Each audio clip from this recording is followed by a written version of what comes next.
Hi, my name is Barb Nangle. I'm the founder of Higher Power Coaching and Consulting. I want to welcome you to my podcast, Fragmented to Whole, Life Lessons from 12-Step Recovery. This is episode 53, Focus on What You Can Control. This week, I'm going to cover the concept of the circle of concern versus the circle of control. I believe this concept originally came from Covey, and I hope that you've been able to look at the graphic I adapted from Covey's original, either on Instagram or on the podcast cover. It will be really helpful to visualize this, especially if you're a visual learner. It's a fantastic topic at this particular time during COVID-19, as well as a great topic for people in recovery, because one of the issues that people in recovery struggle with most is control. The Serenity Prayer helps us to get clarity on what we can and cannot control. In other words, the boundary between what is mine and what is not mine. Covey's notion of the circle of concern versus the circle of control is really helpful here. So I'm adapting his idea for the current situation, though it would be useful under any circumstances. I know a number of people are extremely agitated about things that they can't control, and I'm taking this time to remind us of what's within our control and what's not. One of the distinctions that is made in my recovery circle is the difference between being a reactor and an actor in one's life. People who are reactors have large circles of concern and small circles of control. They spend a lot of their time and energy reacting to issues they can't control. They spend a lot of their time in that outer circle of concern rather than in the inner circle of control. Whereas reactors have a small circle of concern and a very large circle of control. They spend a lot of time and energy focused on issues that are within their control, or what we often hear in recovery is what's inside their hula hoop. If you have found yourself being a reactor rather than an actor during this time of the global pandemic and the quarantine, even if it's not something you normally do, then you're probably focusing on your circle of concern rather than your circle of control. What goes into the circle of concern is basically people, places, and things other than yourself. A good example is if you're getting pissed off about how officials are acting, what they're saying or not saying, what they're doing or not doing, that is in your circle of concern, not your circle of control.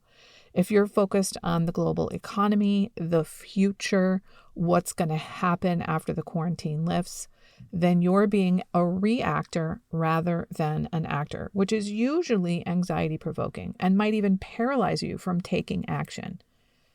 If you're focused on what other people think of you, whether they agree with the safety precautions that you're taking or not taking, or you think that they think that you're stupid because you're still going out into the world for work, that is in your circle of concern, not your circle of control. If you're focused on what the media is doing, what the toilet paper supply chain problem is, and why we can't get the toilet paper from the commercial market to the consumer market, or what the food supply is going to be, then you're probably in a state of anxiety. You don't have to live like that. And you don't have to be focused on the circle of concern. You can switch your focus to the circle of control. These are things like your thoughts, your attitudes, behaviors, and belief in regard to the things you can control in the current climate, or actually in regard to anything.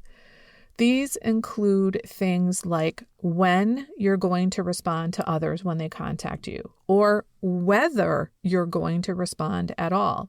If you're getting all upset because somebody won't stop texting you or won't stop calling you, that's on you.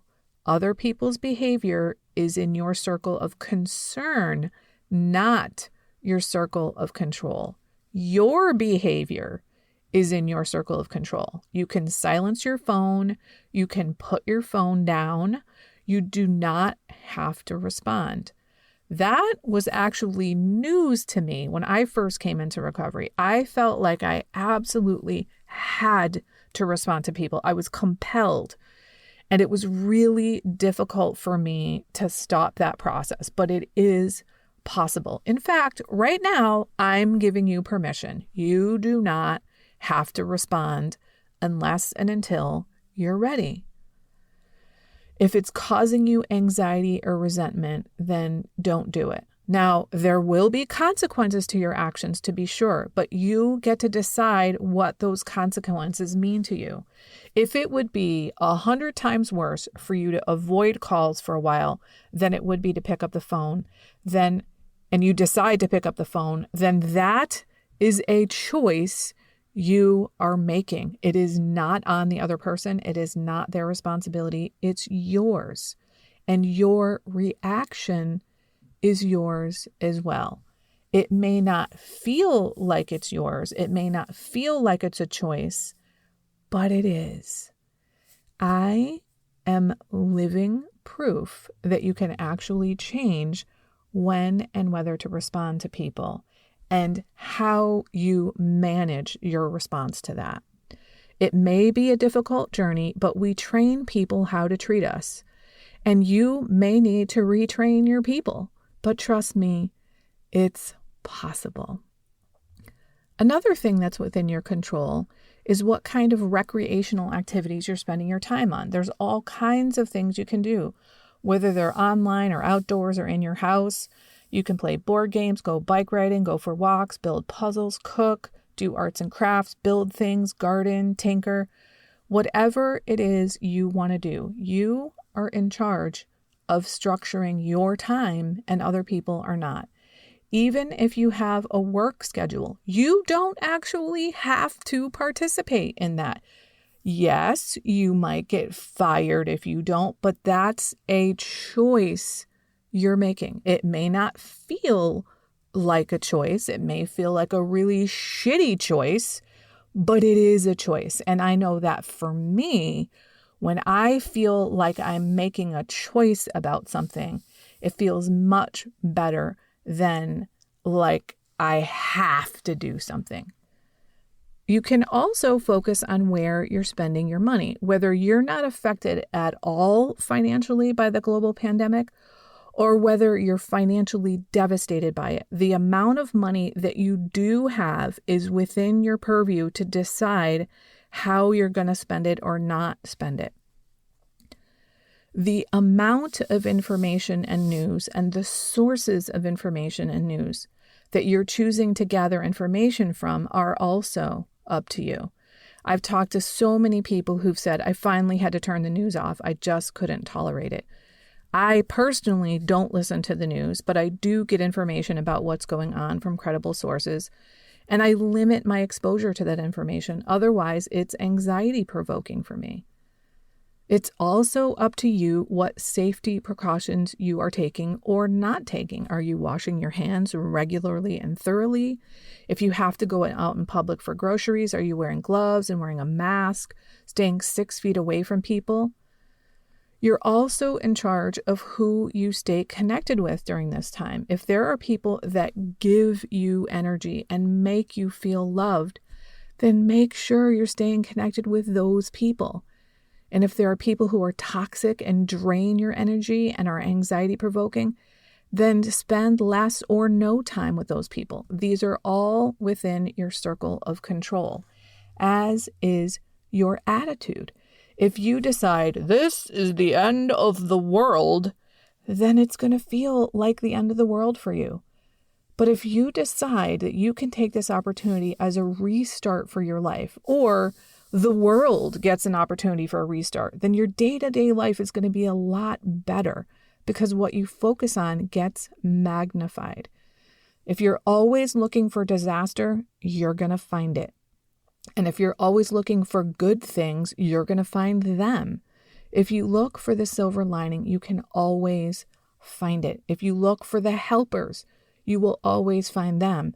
But if you always look for the destroyers, you will find them too. You get to decide where you're going to focus your attention. Will it be on your circle of concern? or your circle of control? Are you going to be a reactor and probably live with anxiety and tension and discomfort? Or are you going to be an actor and focus on the things you can control, like your attitudes, behaviors, thoughts, beliefs, how you spend your time, who you connect with, sources of information, how much you're sleeping, how much you're playing and working? So I encourage you to move out of the circle of concern and into the circle of control. You'll be much more happy, joyous, and free if you do. Peace to you all, my friends. That's it for today. If you like what you've heard here, then you just might be interested in private coaching with me.